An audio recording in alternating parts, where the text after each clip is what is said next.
మరి ఇటీవల మీరు చూసుంటారు, నిన్న ఇవాళ మేము పేపర్లో కూడా మాట్లాడకూడదు, నిన్న పేపర్లో టీవీలు చూసుంటారు, రాత్రి కేజీహెచ్లో కరెంట్ లేదు, కేజీహెచ్లో రాత్రి కరెంట్ లేదు, కరెంట్ లేక అప్పుడే ఒక మహిళ చనిపోయిందని కూడా పేపర్లో వచ్చింది. అంటే ఒక ప్రభుత్వ కేజీహెచ్ హాస్పిటల్లో కనీసం కరెంటు ఇవ్వలేని ప్రభుత్వం ఈ తెలుగుదేశం పార్టీ ప్రభుత్వం అని మరొకసారి మీ అందరికీ తెలియజేస్తా ఉన్నాం.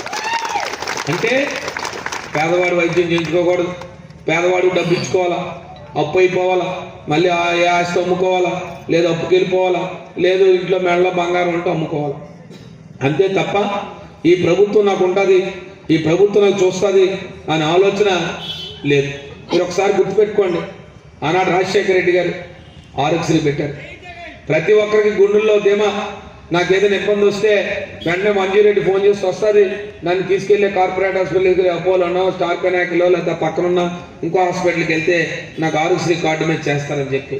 మీరు ఒకసారి ఇక్కడ ఉన్న వాళ్ళందరూ కూడా నేను వేదిక ద్వారా అడుగుతున్నా, ఒక నెల రోజుల నుంచి మీకు ఎవరికైనా ఆరోగ్యశ్రీ, ఎవరైనా హాస్పిటల్కి వెళ్తే ఆరోగ్యశ్రీ కార్డు పనిచేస్తుందా చెప్పి అడగండి. మీ కుటుంబాలు కానీ మీకు తెలిసిన స్నేహితులు కానీ అడగండి.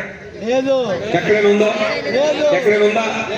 గతంలో 5 సంవత్సరాలు జగన్మోహన్ రెడ్డి గారి నాయకత్వంలో 5 సంవత్సరాలు ఎవరైనా మీరు పార్టీకి మీకు ఏదైనా ఇబ్బంది వస్తే నాకు మీకు ఎవరికి ఫోన్ చేసిన పని లేదు, ఏ నాయకుడు అవసరం లేదు, ఏ హనుమంత్ అవసరమో, చంద్రశేఖర్ గారు అవసరమో, లేదా కోల్ నివాస్ అవసరం లేదు.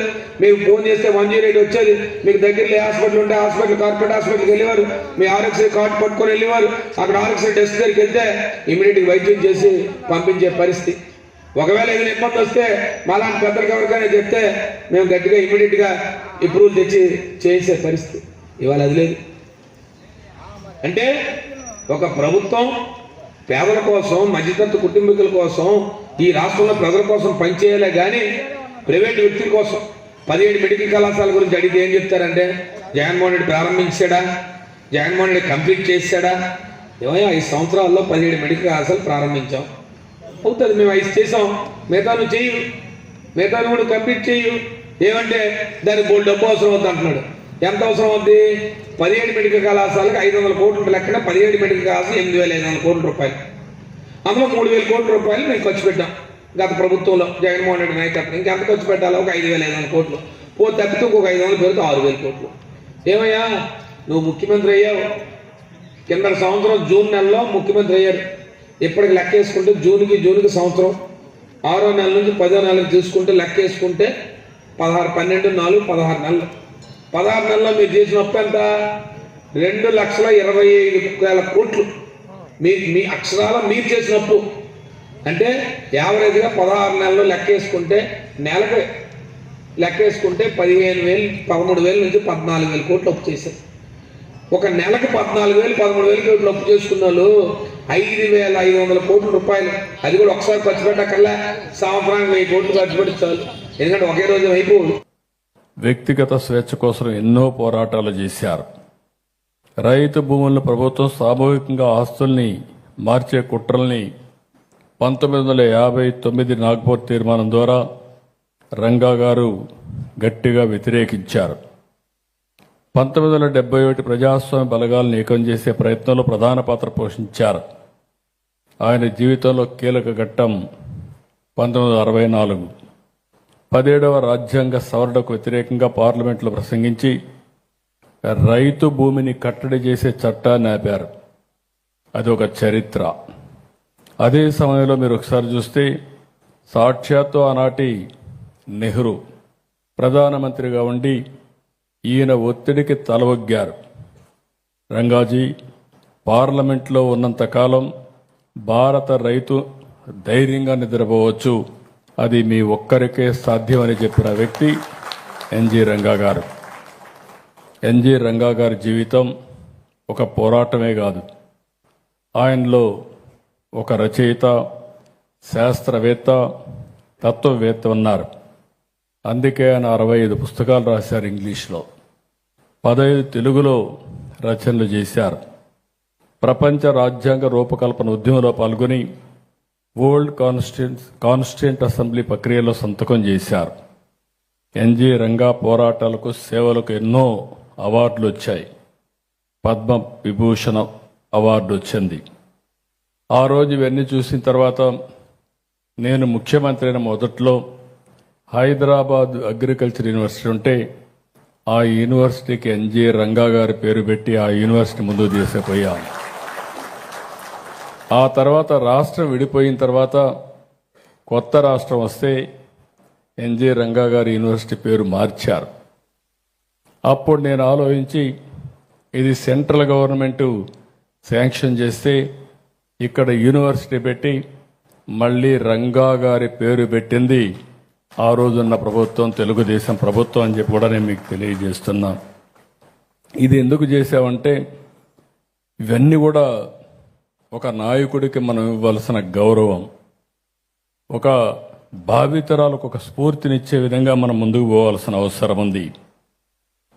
ఈరోజు ఆయన్ని చూస్తే 50 సంవత్సరాలు సుదీర్ఘంగా, అంటే గిన్నీస్ రికార్డులు కూడా ఎక్కారు.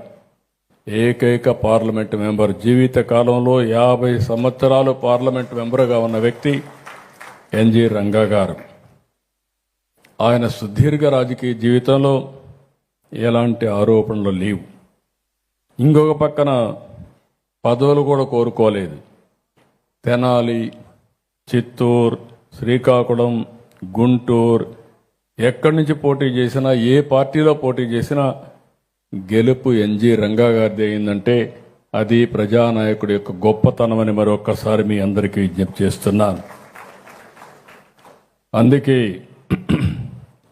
1995లో రంగా గారు మనకందరికీ దూరం అయ్యారు. నాకు కూడా కొంత అనుబంధం ఉంది. నేను ఎంఏ ఎకనామిక్స్ చేసి రూరల్ డెవలప్మెంట్ మీద పిహెచ్డి చేయాలనుకుంటే అప్పటి వరకు ఉండే నాయకుల్లో గ్రామీణ ప్రాంతానికి రీసెర్చ్ చేసిన వాళ్ళు కానీ వాళ్ళ ఆర్థిక పరిస్థితులు అధ్యయనం చేసిన వారు చాలా తక్కువ. అందులో ఎన్జి రంగా గారు ముందుంటే నేను ఆయన స్ఫూర్తిదాయకమైన ప్రసంగాలన్నీ తీసుకొని, ఆయన చేసినట్టన్నీ కూడా తీసుకొని నేను ఆ రోజు నా పిహెచ్డి కూడా దోహదం చేసే విధంగా ప్రయత్నం చేశానని చెప్పి కూడా నేను మీకు తెలియజేస్తున్నా. అలాంటి మహనీయుడు ఎన్జి రంగా గారు. అయితే ఆ రోజు ఆయన చేసిన పోరాటం మనం చూసాం. అనేక పోరాటాలు చేశారు. ఓసారి మనం విన్నాం, స్వాతంత్రం కోసం పోరాడే సమయంలో భార్యాభర్తలు ఎంత ఆదర్శంగా ఉంటారనే ఎన్జి రంగా గారు ఒక ఉదాహరణ. ఎన్జి రంగా గారు, భారతీదేవి గారు ఆయన సతీమణి, ఇద్దరు కూడా ఆలోచించుకుని పిల్లలు పుడితే దేశం కోసం పోరాటంలో వెనకబడిపోతామని ఉద్దేశంతో ఎలాంటి అటాచ్మెంట్ ఉండకూడదని పిల్లలు ఒకవేళ ఇప్పుడు నమోదు చేసుకుంటే ధాన్యం కొనరంట. ఇలాంటి కొత్త కొత్త విచిత్రమైన నిబంధనలు. పోనీ లండన్ నుంచి వచ్చాక ఏమన్నా ఆలోచిస్తారేమో అంటే అది లేదు. లండన్ బాబు గారు వచ్చారు, వచ్చి డేటా ఆధారిత పరిపాలన గురించి మాట్లాడారంట నిన్న. చాలా ఆశ్చర్యం. అసలు డేటా లేకుండానే ఎన్నాళ్ళు పరిపాలన జరుగుతుందా? పోనీ మీకు డేటా అని రకరకాలు మాట్లాడతారు కదా. ఈ మధ్యన ఏదో గూగుల్ డేటా సెంటర్ అంటారు, ఏఐ అంటారు, క్వాంటమ్ వ్యాలీ అంటారు, అరక వ్యాలీ అంటారు, మీ నోటికి వచ్చింది చెప్తున్నారు కదా. అసలు ఈ రాష్ట్రంలో తుఫాన్లో ఎంతమంది రైతులు పంట పోయిందంటే డేటా లేదు. ఎంతమంది రైతులు నష్టపోయారంటే డేటా లేదు. ఎన్ని రోడ్లు పాడైపోయినాయంటే డేటా లేదు. అసలు మీరు వచ్చినప్పటి నుంచి 16 నెలల్లో మహిళల మీద ఎన్ని అత్యాచారాలు జరిగినాయి అంటే డేటా లేదు. ఎన్ని మటలు జరిగినాయి అంటే డేటా లేదు. ఎంతమంది రైతులు ఆత్మహత్యలు చేసుకున్నారంటే డేటా లేదు.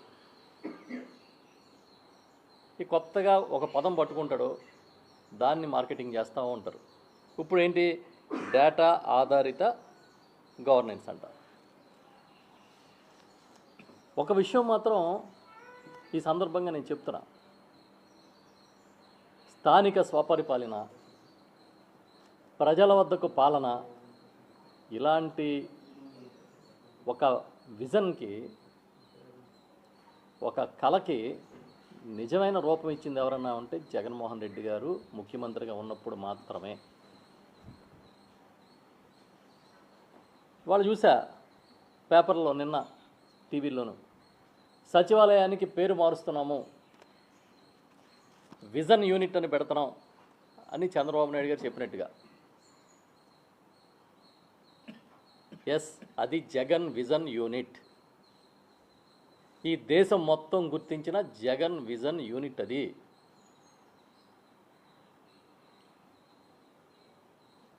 సచివాలయం అనేది ఒకటి పెట్టాలని, అక్కడ ప్రభుత్వ ఉద్యోగులు నియమించాలని, క్షేత్రస్థాయిలో సేవలు ఇంటి ముంగిటి తీసుకెళ్ళి అందించాలని, దానికోసం ఒక వాలంటీర్ వ్యవస్థ ఉండాలని, దానికోసం వివిధ విభాగాలకు సంబంధించిన ప్రభుత్వ ఉద్యోగులు గ్రామాల్లో ఉండాలని, ప్రతి 2000 మందికి ఒక సచివాలయాన్ని ఏర్పాటు చేసి ఒక యూనిట్గా పరిపాలన సాగించిన జగన్ ఇవాళకే కాదు ఏ వాళ్ళకి కూడా 100% స్థానిక స్వపరిపాలనకి మార్గదర్శి. మీరు పేరు మార్చొచ్చు. ఇప్పుడు సచివాలయానికి ఏదో విజన్ యూనిట్ అని పెడతాం నిన్న చెప్పి మళ్ళీ ఏమనుకున్నారో తెలీదు, రాత్రికి రాత్రి మళ్ళీ ఇవాళ పేపర్లో విజన్ యూనిట్ అన్నాం కానీ ఇంకా పేరు పూర్తిగా పెట్టలేదు అని. మీరు పేరు ఏదైనా పెట్టండి, అది జగన్ విజన్ యూనిటే. మీరు ఆరోగ్యశ్రీ పేరు మార్చారనుకోండి, ఏమని పిలుస్తారు? పోనీ మీరు ఆర్టీసీకి పేరు మార్చారనుకోండి, ఏమని పిలుస్తారు? మీరు అమ్మఒడికి పేరు మార్చారనుకోండి, ఇవాళ ఏమని పిలుస్తున్నారు? మీరు రైతు భరోసాకి పేరు మార్చారనుకోండి, ఏమని పిలుస్తారు? ఇవన్నిటినీ ప్రజల కోసం సృష్టించిన వాళ్ళ పెట్టిన పేర్లే పిలుస్తారు. చంద్రబాబు నాయుడు గారు వచ్చి సచివాలయం పేరు మార్చినా కూడా అది జగన్ విజన్ యూనిటే, అది సచివాలయమే. ఇన్నాళ్ళకి క్షేత్రస్థాయిలో ఇలా ఒక సచివాలయం ఆధారంగా పరిపాలన ఇలా చేయాలని చంద్రబాబు నాయుడు గారు ఒప్పుకున్నందుకు మేము ఇప్పటికైనా ఈ ప్రభుత్వానికి కనువిప్పు కలిగిందనే విషయాన్ని అర్థం చేసుకోమని, మేము అర్థం చేసుకున్నామని చెప్తా ఉన్నాం. ఏదైతే నిలుపుదల చేసినటువంటి పనులని స్టార్ట్ చేసి కంప్లీట్ చేయండి, ప్రభుత్వం దృష్టికి తీసుకెళ్ళమని చెప్పేసి కలెక్టర్ గారి దృష్టిలో పెట్టడం జరిగింది. ఎందుకనంటే ఇంజనీరింగ్ కాలేజ్ అనేది కురుపాం నియోజకవర్గంలో ఇంజనీరింగ్ కాలేజ్, అది కూడా 150 కోట్లతో ఇంజనీరింగ్ కాలేజ్ అని అంటే చాలా పెద్ద అచీవ్మెంట్ మాలాంటి వాళ్ళకి.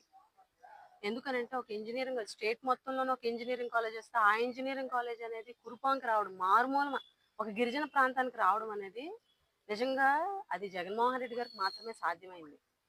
అటువంటి ఇంజనీరింగ్ కాలేజ్ మా కాన్స్టిట్యున్సీలో నిజంగా కంప్లీట్ అయ్యి అది ఏదైతే విద్యా సంవత్సరం కనుక అందిస్తే పిల్లలకి, స్టూడెంట్స్కి అందజేసి అక్కడ ఎడ్యుకేషన్ స్టార్ట్ అయితే అసలు ఆ ప్రాంతం అంతా కూడాను ఎవరు ఊహించనంతగా డెవలప్ అయ్యేటువంటి పరిస్థితి ఉండేది. అలాగే ట్రైబల్ ఇంజనీరింగ్ కాలేజ్ కాబట్టి 50% సీట్లు, ట్రైబ్స్కి 50% సీట్లు, అదర్స్ కాబట్టి చాలామందికి ఉపయోగపడేటువంటి పరిస్థితి ఉండేది. అటువంటి ఇంజనీరింగ్ కాలేజ్ ఈరోజు ఆగిపోయింది, దాన్ని కంప్లీట్ చేయాలని చెప్పేసి ఇవ్వడం జరిగింది. అలాగే ఏదైతే కురుపాంలో ఉన్నటువంటి సిహెచ్సి ఉందో దాని ఎక్స్టర్నల్ బిల్డింగ్ ఏదైతే 3 కట్లతోటి నిర్మించి ఎలక్షన్ ముందే కంప్లీట్ చేశామో, చిన్న చిన్న మరమ్మతులు చేసి ప్రజలకు అందించాల్సింది పోయి ఈరోజు ఈ ప్రభుత్వం వచ్చి 18 నెలలైనా కూడా అసలు ఆ హాస్పిటల్ ఎక్స్టర్నల్ బిల్డింగ్కి కలర్స్ కూడా కంప్లీట్ అయిపోయినాయి. చిన్న చిన్నవి చేసి గవర్నమెంట్ వచ్చిన 1-2 నెలల్లోనే దాన్ని ఓపెన్ చేసి ప్రజలకు అందించవచ్చు, బట్ అందించరు. ఎందుకనంటే అది మళ్ళీ వైసీపీ ప్రభుత్వంలో అయింది కాబట్టి వైసీపీ వాళ్ళకి, జగన్మోహన్ రెడ్డి గారికి, అక్కడ ఉన్నటువంటి అప్పుడు పనిచేసినటువంటి ఎమ్మెల్యేలకి పేరు వచ్చేస్తుంది చెప్పి ఒక కుట్రతోటి, ఒక రాజకీయ కుట్రతోటి దాన్ని ఓపెన్ చేయట్లేదు. మొన్న చాలా పెద్ద ఇన్సిడెంట్ అనేది కురుపాం కాన్స్టిట్యున్సీలో జరిగింది. చాలామంది, ఎక్కువ మంది స్టూడెంట్స్కి హెపటైటిస్ ఏ, అదేవిధంగా జాండీస్ ఎఫెక్ట్ అయ్యింది. ఆ హాస్పిటల్లో అడ్మిట్ అయినప్పుడు ఒక బెడ్ మీద 2-3 స్టూడెంట్స్, మెటర్నిటీ వార్డులో కూడా బాలింతలు ఉండాల్సినటువంటి వార్డు, బాలింతలు అలాగే అప్పుడే పుట్టినటువంటి పిల్లలు ఉండాల్సినటువంటి వార్డులో కూడా హెపటైటిస్ ఏ వచ్చిన వాళ్ళని, జాండీస్ వచ్చిన వాళ్ళని, జనరల్ ఫీవర్స్ వచ్చిన వాళ్ళని, డయేరియా వచ్చిన అందరూ ఒకే రూమ్లో. సో అంటువ్యాధులు ఉన్నటువంటి వాళ్ళు చిన్న చిన్న పిల్లలు, బాలింతలు ఉన్న దగ్గర పెడితే ఏమవుతుందో అందరికీ తెలుసు. అటువంటి సిచ్యువేషన్లో కూడా ఆ వార్డ్స్లో పెట్టేసి ఇదంతా దేనికి? బిల్డింగ్ అనేది సరిపోకపోవడం వల్ల సిఎస్. సో ఎక్స్టర్నల్ బిల్డింగ్ అనేది అప్పుడు అందుకే కట్టడం జరిగింది. దాన్ని రాజకీయంగా దాన్ని ఆలోచించి ఈరోజు ప్రజలకి పేషెంట్స్కి ఇబ్బందులు కలుగుతున్నా కూడా ఎటువంటి చలనం లేదు ఈ ప్రభుత్వానికి. అక్కడ ఉన్నటువంటి స్థానిక ఎమ్మెల్యే మేము ఈరోజు కలెక్టర్ గారికి చెప్పడం జరిగింది, చిన్న చిన్న మరమ్మతులు ఏవైతే ఉన్నాయో కంప్లీట్ చేసి ప్రజలకు అందించండి, లేకపోతే చాలా ఇబ్బందులు పడేటువంటి పరిస్థితి, కుటుంబంలో ఉన్నటువంటి ప్రజలు చాలా ఇబ్బందులు పడుతున్నారని చెప్పడం జరిగింది. థర్డ్ పాయింట్ వచ్చి ఏదైతే మన జరిగినటువంటి ఇన్సిడెంట్ ఉందో స్టూడెంట్స్కి సంబంధించి 2 పిల్లలు ఎవరైతే చనిపోయారో, ప్రభుత్వ నిర్లక్ష్యం వల్ల ఎవరైతే చనిపోయారో కల్పన అని చెప్పేసి వాళ్ళిద్దరికీ కూడా ఈ ప్రభుత్వం ఎక్స్గ్రేషియా ఇవ్వడంలో నిర్లక్ష్యం చేస్తుంది. అసలు మాకు అర్థం కాని ఏంటంటే బస్సు యాక్సిడెంట్లో చంద్రబాబు నాయుడు గారి పరిపాలన ఏమిటో, ఆయన విజన్ ఏమిటో ఒకసారి అర్థమవుతుందని చెప్పేసి మనం చేస్తా ఉన్నాను. రాష్ట్ర ప్రయోజనాల విషయంలో రాజీ పడని వ్యక్తి శ్రీ చంద్రబాబు నాయుడు గారు. పెట్టుబడులు, ఉపాధి విషయాల్లో ఒక విజన్తో ముందుకు వెళ్ళే వ్యక్తి చంద్రబాబు నాయుడు గారిని ప్రశంసించారంటే వారి విజన్ ఏమిటో, వారి పనితీరు ఏమిటో ప్రజలందరూ కూడా ఆలోచించాలని చెప్పేసి మనం చేస్తా ఉన్నాను. వైఎస్ఆర్సీపీ ప్రభుత్వం విధ్వంసమే ఒక విజన్గా ముందుకు వెళ్తే, ఈరోజు చంద్రబాబు నాయుడు గారి నాయకత్వంలోని కూటమి ప్రభుత్వం రాష్ట్ర భవిష్యత్తు, ఉద్యోగాల కల్పన, అభివృద్ధి విజన్గా ముందుకెళ్తుందని చెప్పేసి నేను ఈ సందర్భంగా తెలియజేస్తా ఉన్నాను. మరి దేశమంతా ఈ రాష్ట్రంలో జరుగుతున్న అభివృద్ధి గురించి, పెట్టుబడుల గురించి ఆలోచన చేస్తూ ఉంటే, పులివెందుల శాసనసభ్యులు గారికి మానసిక పరిస్థితిలో తేడా వచ్చి ఆయన ఇష్టం వచ్చేట్టు మాట్లాడటం చాలా ఆశ్చర్యకరంగా, జిగుప్సాకరంగా ఉందని చెప్పేసి నేను భావిస్తా ఉన్నాను. ఆయన ఇంకా ఒక ఇల్యూజన్లో ఉన్నట్టున్నారు.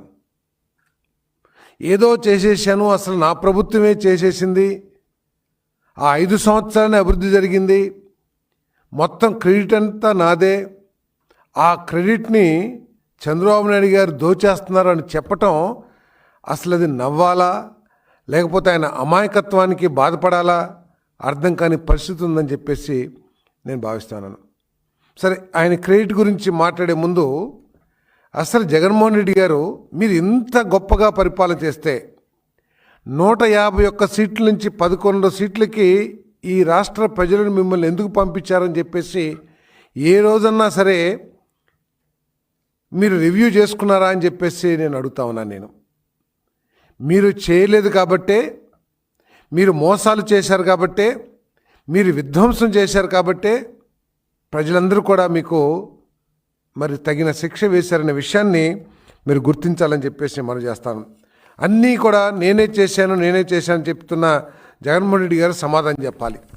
నాడు నేడులో నేను అంతా స్కూల్స్ అంతా కూడా కార్పొరేట్ స్కూల్స్కి ధీటుగా ఏర్పాటు చేశాను, అభివృద్ధి చేశానని చెప్తున్న జగన్మోహన్ రెడ్డి గారు, మీరు 38,000 స్కూల్స్ని దాదాపు 16-17 కోట్ల రూపాయలతో ఎస్టిమేషన్ వేసి అభివృద్ధి చేయాలని చెప్పేసి ఆలోచన చేశారు.